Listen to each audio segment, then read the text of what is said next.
And welcome back to another OHIO podcast, everybody. I'm your host, Buckeye Boggs. That man over there, that's the wild man, Chris Wilds. And tonight, Chris, we're going to talk about the top 5 reasons why Ohio State has only lost a couple players to the transfer portal this spring. As of this recording, which we're recording on Tuesday, April 23rd, and the portal's still open for another week and a half, I believe. Yeah. Ohio State's only lost 2 guys. That is not what Yeah. we anticipated. And only one of those is really a, a big name guy. Well, I guess you could say they both were big name guys, but only one maybe that we thought would be a slight contributor. Yeah. Is that fair? That's fair. And Dallin Hayden, the running back, and of course the other one we're talking about is the defensive back Cedric Hawkins, who left and committed to UCF.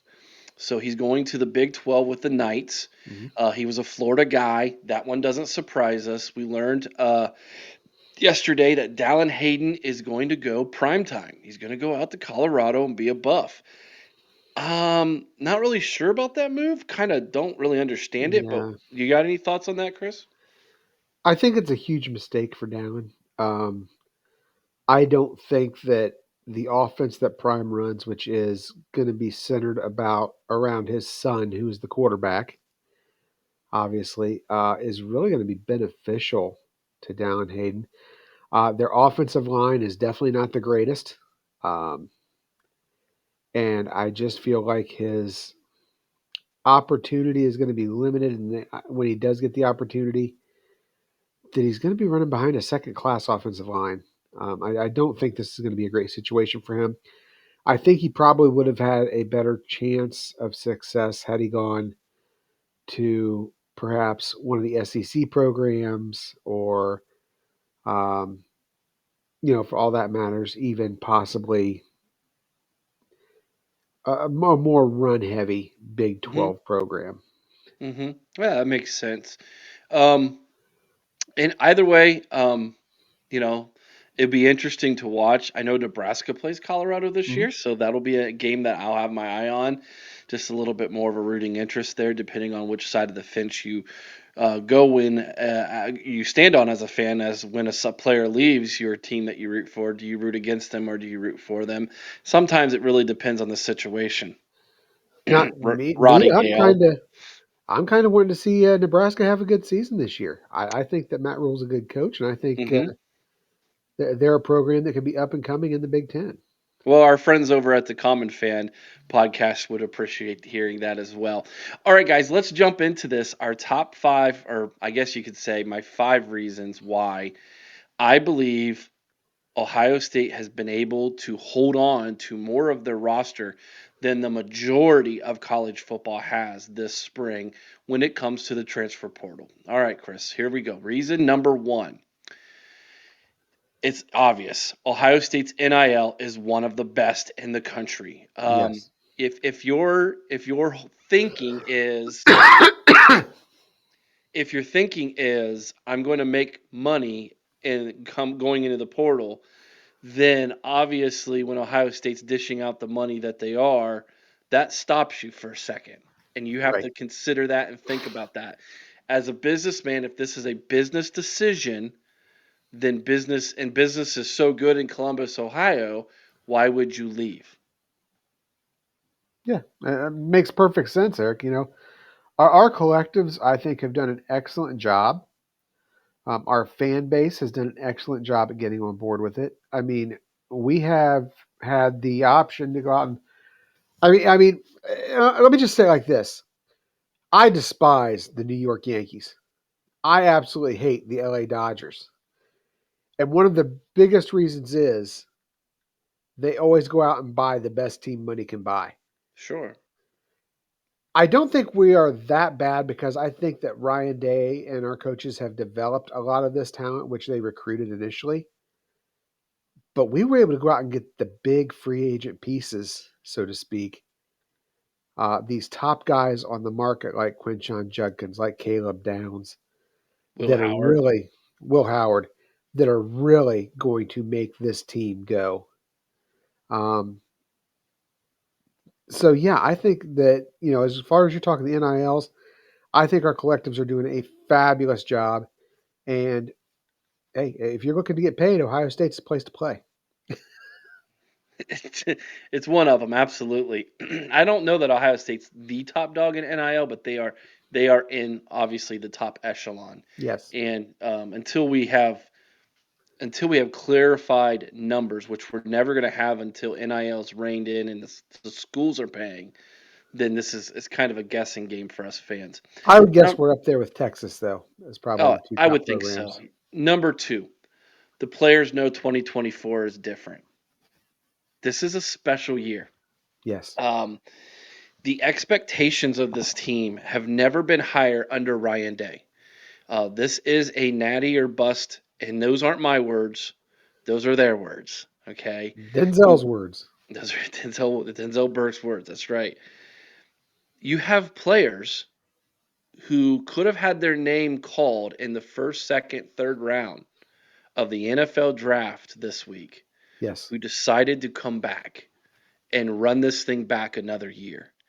And one of those being Jack Sawyer, who said, I haven't accomplished any of my goals here at Ohio State, which is to beat that team up north, to win a Big Ten championship, and to go on and play and win a national championship.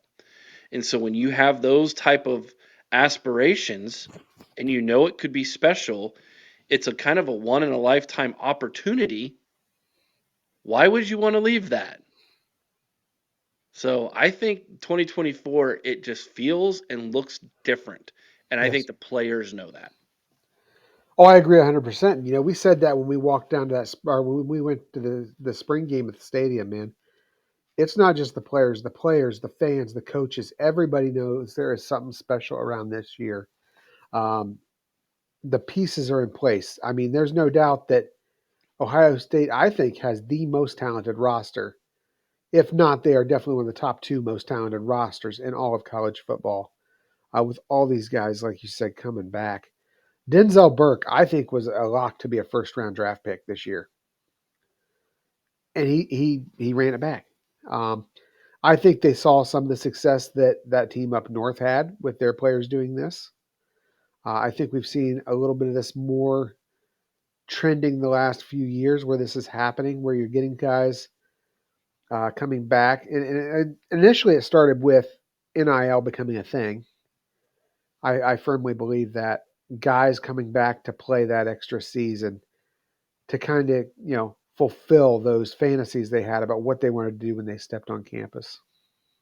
Yeah, it almost goes without saying. In a lot of ways, if when you go back and you think about this, that these guys kind of had this mentality, like if we're coming back, we're only coming back for one reason, right? Yeah. And that's to go all the way. And Well, so, and you look, and going back to your first point, look at the money they were ready to throw out at Marv if he wanted to come back. He yeah, would have made more in 1 year at Ohio State than he would have done in like the first 3 years of his rookie deal had he decided to come back. I don't know about that. Really? Yeah. I don't know. That seems kind of. I don't know about that one, Chris. Uh, Well, numbers got as high as 22 million a year is what was reported for the 22 million for the 1 year. well, we shall see. He did sign a shoe deal today, so with Yes. New Balance. He is the face of New Balance's football cleat. They're trying to break into football cleats. They've never done it before, and they chose Marvin Harrison to be the face of that. So that's smart thinking by New Balance. All right, here we go. Number three, relationships with the coaching staff. Dallin Hayden, who was his position coach? Tony Alford, Tony Alford. He's no longer here. Cedric Hawkins is a safety. Who was his position coach? Perry Eliano. Perry Eliano. He's no longer here. So it kind of goes without saying that when you lose a coach, that relationship is broken. And so interesting, and just kind of a note. I just kind of mentally made this note today that the coaches who are all here, the none of their players have left. Those relationships must be awful strong. Well, and you think about it, you could say, well, Dallin was a Tony Alford guy. Alford recruited him, blah blah blah. But you know what? So was Trey. But here's the difference, and we talked about this, Eric. With today's player, you never know about the mental makeup of the player, and moving from a coach the style of a Tony Alford to a coach with the style and intensity of a Carlos Lachlan could have been more than what Dallin Hayden was prepared to handle. Likewise, you go Cedric Hawkins, and you go from Perry Eliano to um, I can never get this guy's name right. Is it Guerreri? Coach G. Coach G. I don't know how much of a difference there is in the coaching styles. Right. Um, You don't have a relationship with them. you don't have a relationship with him, They didn't and recruit you. then he didn't recruit you. And then the other thing is, I think as a safety, you look, man, that room is loaded. It is So loaded. much so, so much so that we saw Sonny Styles have to make the move to linebacker, and that was a talented kid at safety. Yeah. But to see the field, he made the sacrifice to move to the linebacker room. Number 4, they are betting on themselves. Now, this is more for the younger guys. Yes. Okay. These are your backups. These are your younger kids who are freshmen and sophomore who are saying, I might not play this year, but I'm betting on myself that I can win a starting job next year. Hmm. And so there's a little bit of a give and take gamble here. I can either leave now, go to a smaller school, a less big school or Hmm. popular school, possibly start there and try to get to the NFL by having great numbers at a smaller school or less known school. Or I can wait a year, bet on myself, develop, and have all the spotlight on me possibly as a starter next year or 2 years down the road, Hmm. and then get to the NFL at a place that's produced the most NFL talent in the country. So, Yeah. number 4, they're betting on themselves. And a lot of these kids should. And I don't know if this is going to touch anything on number 5 when you bring it up or not, but let's not forget football is a rough physical sport. Injuries happen. We saw it happen in our running back room. We've seen it happen to our quarterbacks, specifically Devin Brown. You are literally always one play from being what I know is your favorite phrase, Eric, the next man up. Oh, I hate it. You're always only one play from that. And we look, safety a few years ago. Josh Proctor goes down early on. And, oh, Yeah, I yeah. know. Aaron's favorite player. Yeah. And then we got introduced to Bryson Shaw. But, no, but what I'm saying is you may see this guy go down, and you may see a guy come in who's just so good, who Hmm. performs so well that it's impossible to take him off the field. You got to find a way to get him playing time. Right. So, I mean, that's definitely something to consider as well. That's a good point. No, and that isn't number 5, but that's a good point. That's very relatable to number 4. So good on you, Chris. All right, number 5, last one. They were or have become Buckeye fans.